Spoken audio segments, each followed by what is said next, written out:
Someone just DM'd me asking me.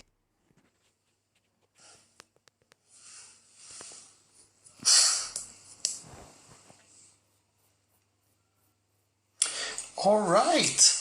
So, hi everybody, and we're gone live here again on the Dr. Sia Instagram channel. And we are waiting for people to come and join. Hey, Wendy. Hey, Braun. And I logged in just a little bit sooner than Dr. Ludvik, who's going to join us tonight. And we're going to be talking about disgust, and we're going to be talking about attachment. And hi, Sam. And so I sort of consider myself an attachment and ISTDP expert, but what we're going to have tonight is have a disgust expert join us. Dr. Ludvik is going to join us. Hi, Miss Noblin. Hi, Sam. Did I say hi, Sam, already? Hi, Willow. Hi, Nick. We're going to have Dr. Ludvik join us tonight and talk to us about disgust and how it develops, what disgust does for us, and what might happen with disgust in the non-secure attachment, and how not having disgust can be a compromise or affect us in our lives. And essentially then we're going to talk also about how treatment can help. So it's a really good night to have just a very quick chat with Dr. Ludvik. It's a Saturday night, so we're not going to be spending too much time on it.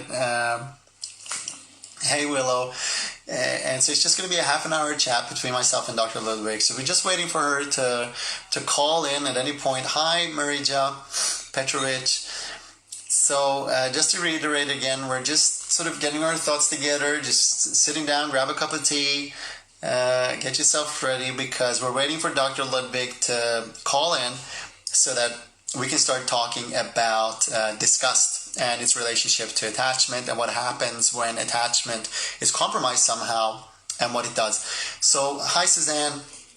A lot of what we're going to be talking about in the near future in true ISTDP fashion is really about what attachment does to our emotions. So at the moment, we're on the topic of self-care.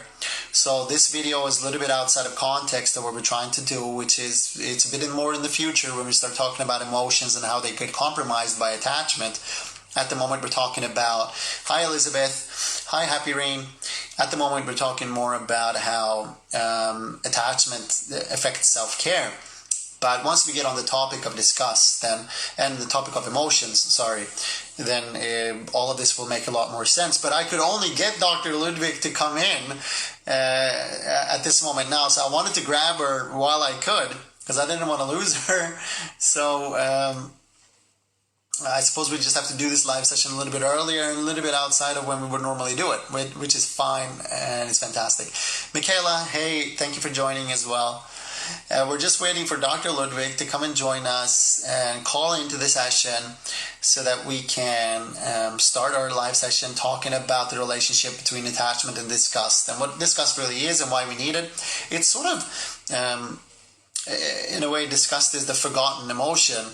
It's the emotion that we don't talk about a lot. We talk a lot about fear. We talk a lot about anger. We talk a lot about sadness and happiness and love. But we don't tend to talk about disgust a lot. So a lot of people who are not really specialists on attachment or not specialists on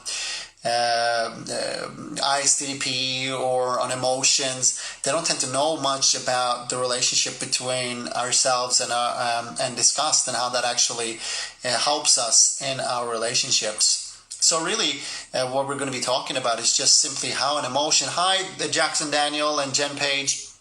Hi, Cara. And we're just going to be talking about, hi, Laura. Did I say hi, Laura, anyway? And Proper Recovery, nice to have you here too. A lot of people don't realize the important relationship between disgust as an emotion and how that actually helps us navigate relationships, how that helps us manage ourselves in terms of going close to or distancing ourselves from people who perhaps we should get these warning bells and these warning signs from, meaning that when I say warning signs, I don't mean that we should be disgusted by other people's human feelings or by their humanity, but rather by certain behaviors in that. So those are the kind of things that Dr. Ludvik is going to talk to us about when she pops in.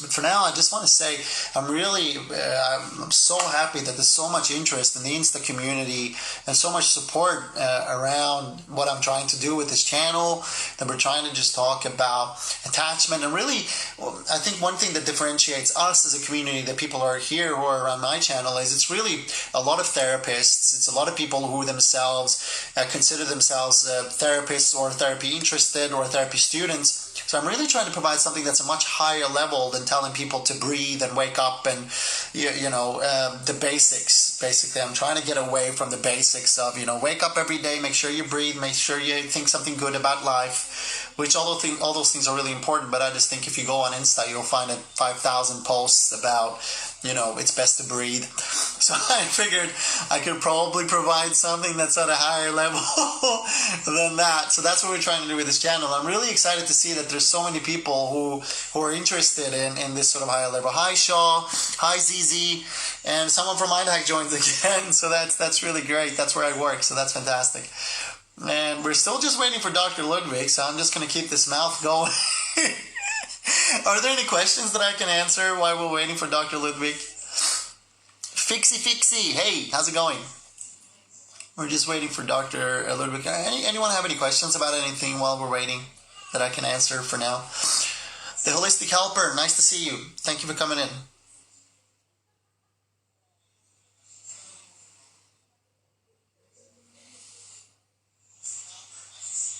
Alrighty, okay, so no questions for now. So I suppose what I'm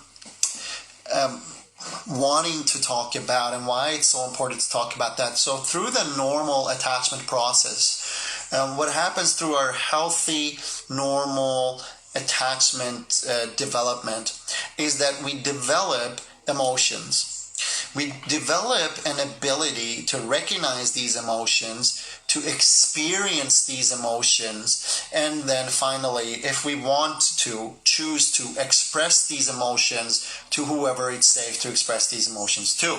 Now that becomes the underlying tenet of human health. Humanity and our difference to robots, the only difference to robots is really our big ability, our strong ability to have this thing within us that elicits signals to our physiological selves, and that in turn is meant to be something that's really helpful to us. Now, disgust as an emotion is one of those emotions that's meant to be there to help us navigate our reality. Quick question, is today's content also relevant to OCD and related disorders? Absolutely, it's related to obsessive compulsive and related disorders in ways. We'll see how much time Dr. Ludvik has to talk to us about that. And I can see here that she's just joined. I'm going to see if I can... I don't think I have...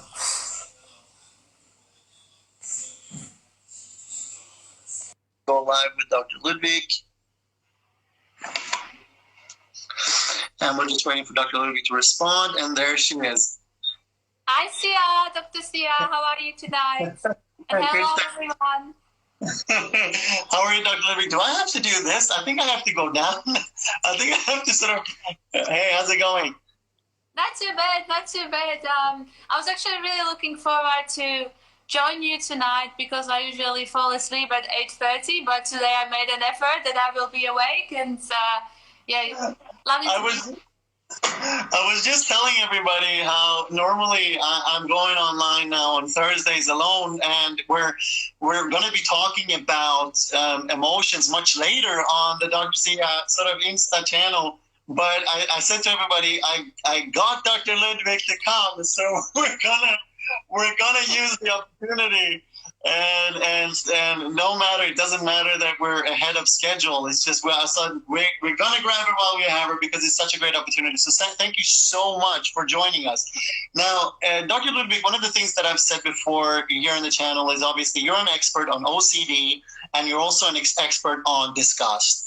So on this channel, for everyone who's listening right now, and I can't really see well who's joining and who's not because it's sort of the screen's gone really small. Okay, there we go.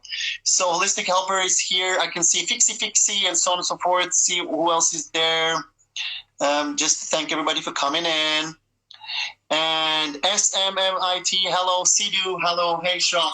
So basically, what I've been focusing on a lot is attachment and what attachment does for us. So, but what we're going to be talking about today is how disgust develops, what disgust does for us, and what do the non-secure attachments do to disgust?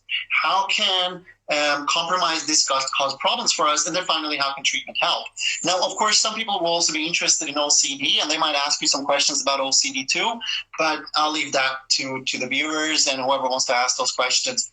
Now, I was just explaining the crucial component of the development of disgust for our secure attachments, meaning that when we're securely attached, we can develop not just disgust, but all of our emotions in such a way that we can learn to first have them, experience them, hold them within us, and then also express them when we want to and when we feel like we desire to.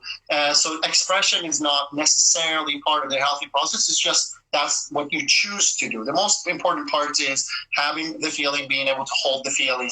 And I'm guessing how important it must be to be able to notice and have disgust and be able to notice that you have disgust. So with that, I'm wondering then, how does disgust develop through the sort of the attachment process? So, disgust is disgust is one of the core emotions. And core emotions, when I'm talking about core emotions, I'm talking about fear, I'm talking about sadness, I'm talking about anger. Those other emotions that been researched for a really, really long time, and researchers paid a lot of attention to those emotions. But what we have found out that one of those core emotions is also disgust. And disgust developed to facilitate survival, right? Because if you think about it, if our ancestors... Same as all the other attachment-related things, it's all about survival, right? Yeah. Yes, absolutely, survival. So if our ancestors, went and they wanted to find out what they're going to eat for dinner, right? And they would come across poisonous berry, or they would come across rotten meat. They would go, oh, yuck, this is disgusting. They probably wouldn't be able to identify back then because their brain weren't developed as much.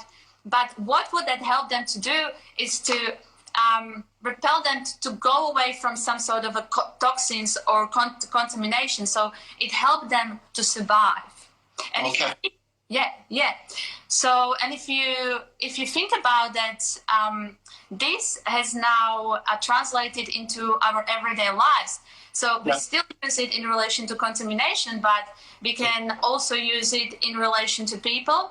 But we use it in our everyday lives when we're deciding who do we want to kiss, or when we're deciding, who we want to hang around with, or it even affects our decisions about politics and everyday life. So if you think about disgust, it's like a Cinderella in relation to other emotions that has been receiving so much attention to research.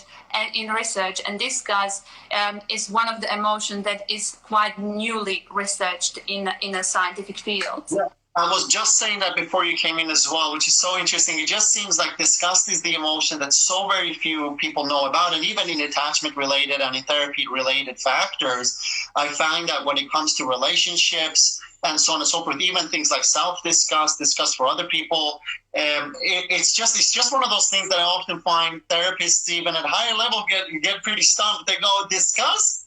What? What do you discuss? And they're wondering, can I talk myself out of this one or not?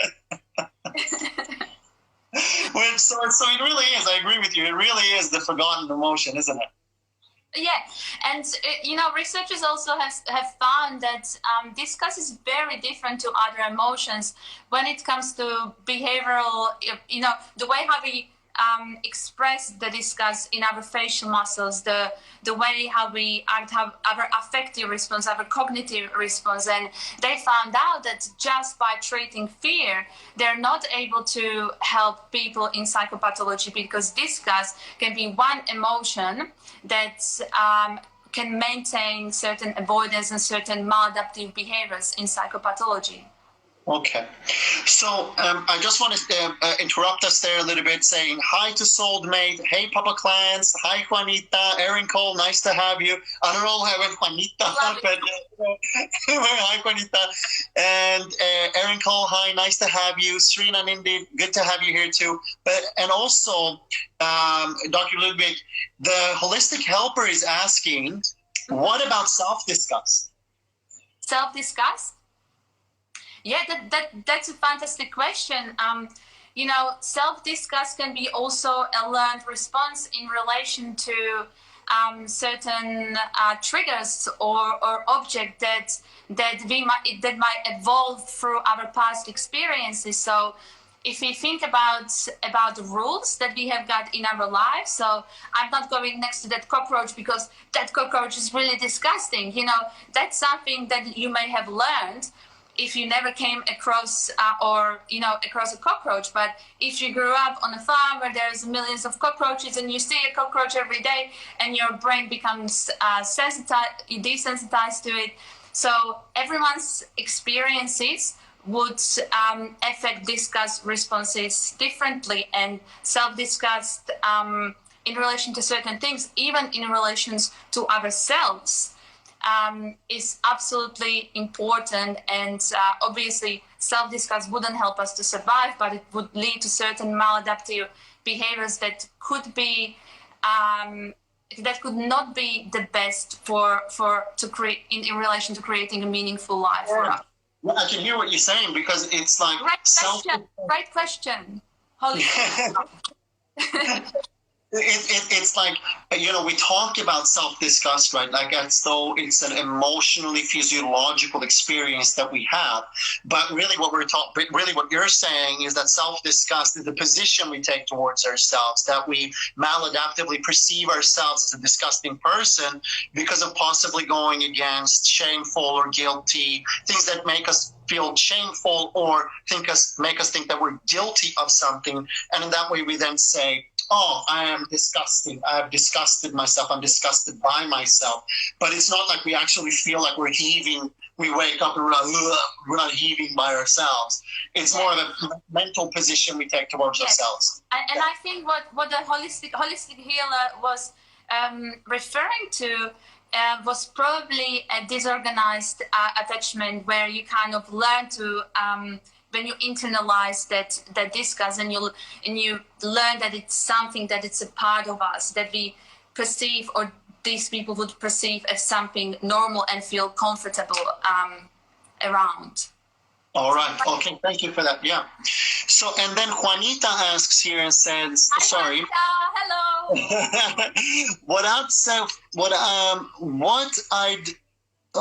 Sorry, Juanita. What at self-disgust leads to a change in behavior, which helps us to be. What if self-disgust leads to a change in behavior, which helps us be healthier? Yeah. Okay. So that's what you're asking. What if self-disgust leads to change in behavior that then helps us to be healthier? 100%. 100%. I'm not sure whether Juanita means, but I think there's a little bit of difference in what we mean by self-disgust, whether we feel disgusted by ourselves or whether we feel disgust within us. I think that I need to really differentiate those two. So feeling disgust within us, which is one of the most important things that help us to make the right decisions, is something that absolutely leads to self-care, to more adaptive behaviors in our lives, and it's something that we're striving for.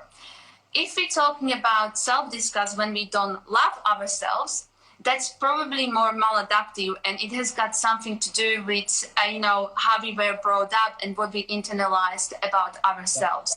So I think that makes a lot of sense. And thank you also for clarifying how important the differentiation is there between the cognitive, if you will, or the mental processing of self-disgust versus the experience, the physiological ability to experience disgust. Right. That leads me on to that question of what happens to disgust in the non-secure attachments.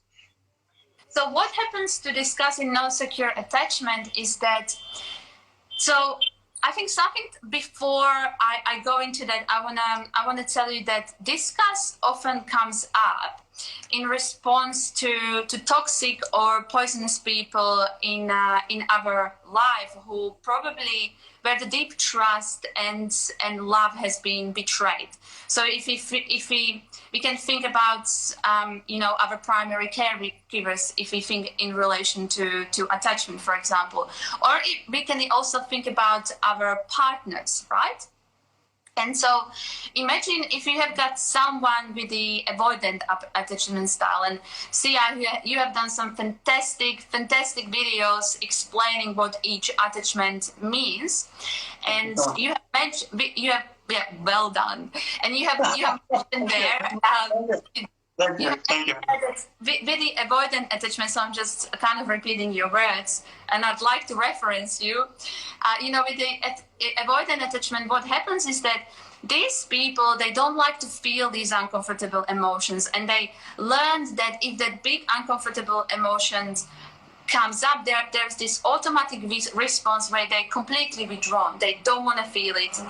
They're not aware of these responses. So if they are around people who are quite toxic, who are not the nicest people to be around, and when they feel, that the disgust, the natural disgust, their automatic response is to avoid it. So they might find themselves in relationships that are not that great, but they don't know about it.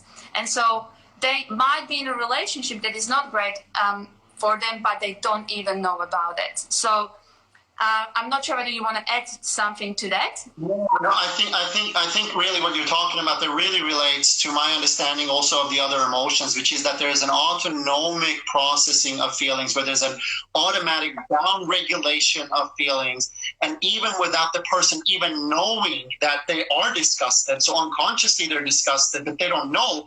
Instead, all they experience are the consequences, meaning they might be depressed, not knowing, experiencing all this disgust within themselves, because it's all just going down and up and away.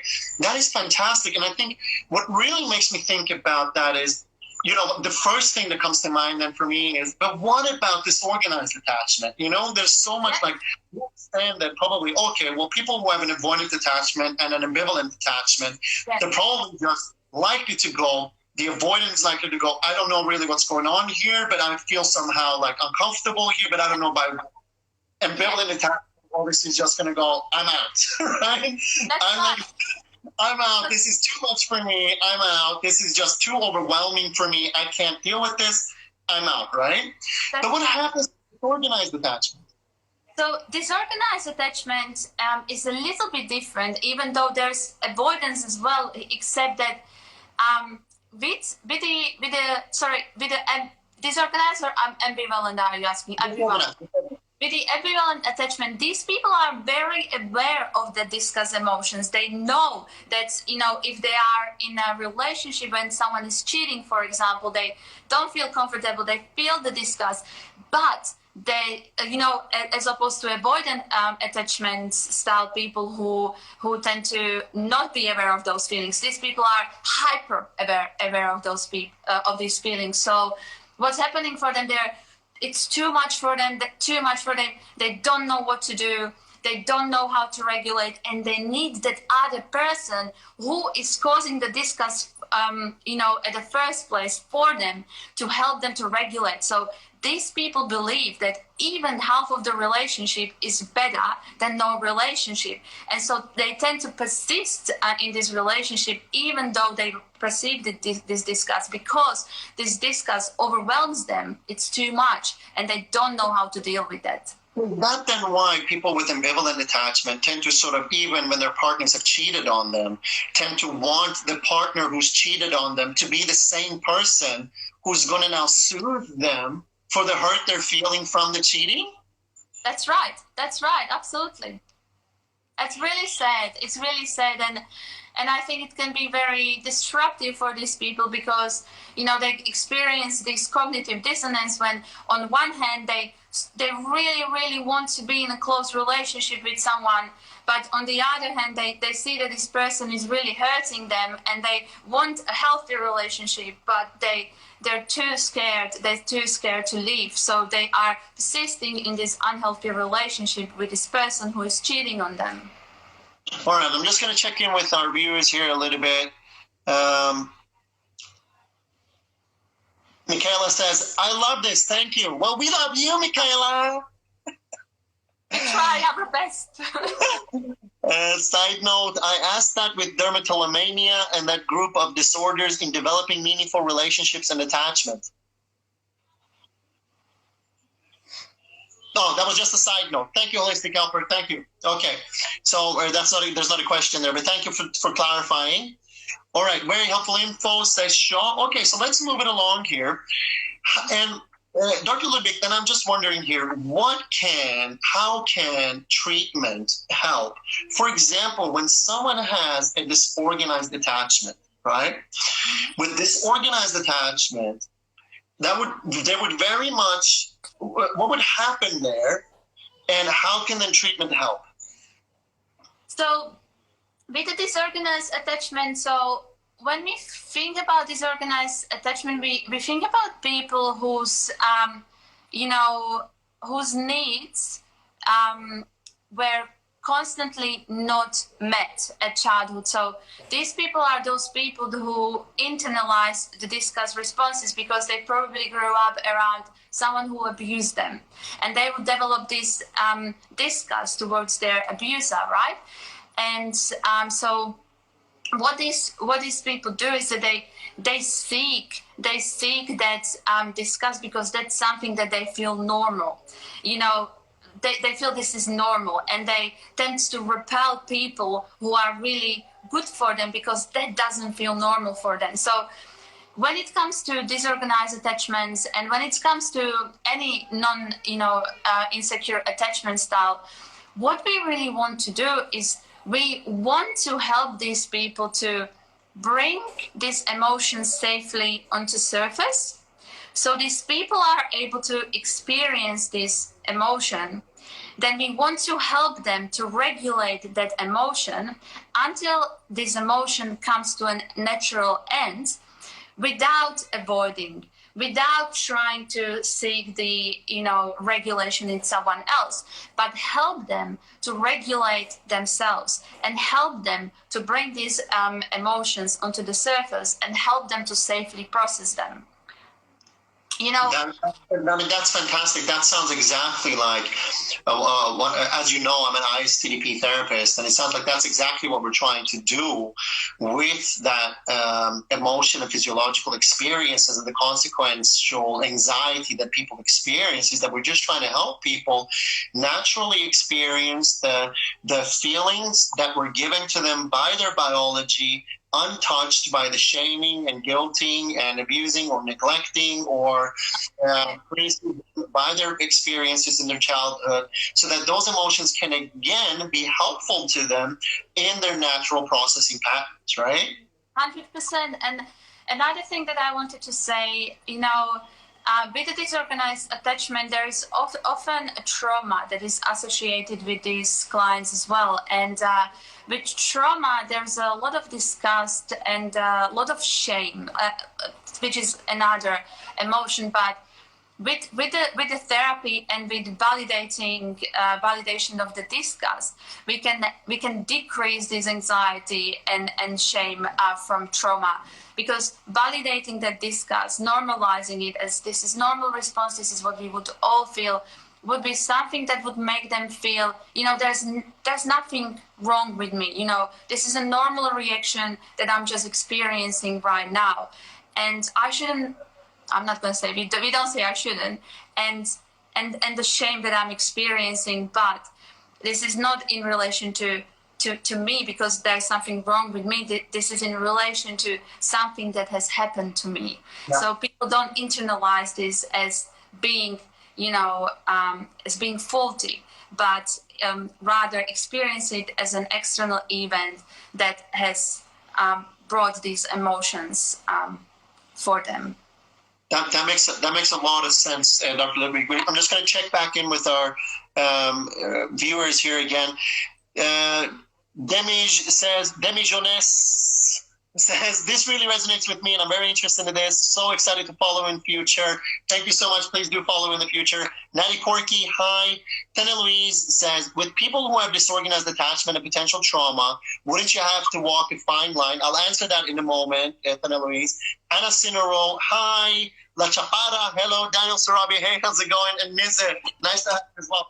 In general, treatment with people who have a disorganized attachment, I think we're always walking a very fine line. Now, that fine line doesn't mean that we're, that we're about pushing people in any way. It's not. Therapy is not about pushing people beyond their capacity. But you're right. Therapy is about pushing people within their capacity, within what they can do. Now, another really fundamental and fantastic thing about therapy is that what we're trying to do is to just expand that window as much as possible. So it's never being about, hey, go ahead and be overwhelmed, but it's always about how much of this can you take now? Let's work within what you can take and let's expand that window. Let's make it so that you can have all of your emotions over the longer period of time, that you can hold all of that stuff within you, learn everything you can from your spirit, your values, your thoughts, your emotions, everything, so you can really be one with yourself. And I think a lot of people talking about holistic psychology, this is what they're trying to achieve. Now, I'm not saying that holistic psychology actually means anything really meaningful in terms of therapy, but it's an attempt. It's an attempt to get a person to really be connected with all of their aspects of themselves. And what we can do is within psychology, we can sort of really, within psychotherapy, try to expand that window as much as possible. And really, with this organized, what we're saying is that window is really narrow. It's a very, very small window that they come in with. And that explains then why we have to walk a thin line. So it's an extremely fantastic comment that you made there. So thank you so much for that. All right. We're just going to see if there's anybody else who has any questions before we clock off. I know, Dr. Ludvik, that we've taken too much of your time already. I really appreciate it. Thank you so much for coming in. It's been amazing to learn from you and to learn that disgust is a natural emotion that we are meant to have, meant to experience, and that we are securely attached.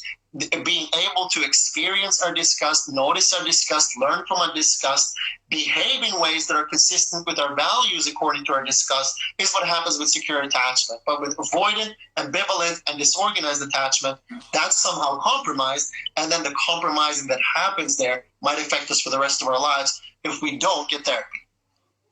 Sia, Dr. Sia, that's a lovely, lovely summary. You have a gift of summarizing. I do have a gift for summarizing. I've been told that before. People are like, wow, you're good at summarizing. Thank you. I will take that on board.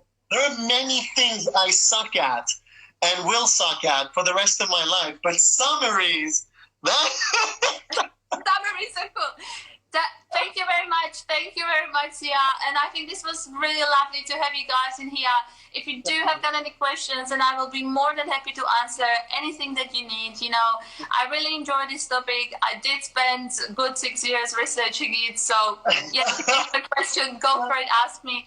And don't avoid your disgust, because disgust is the one thing that is going to protect you from this coronavirus at this time.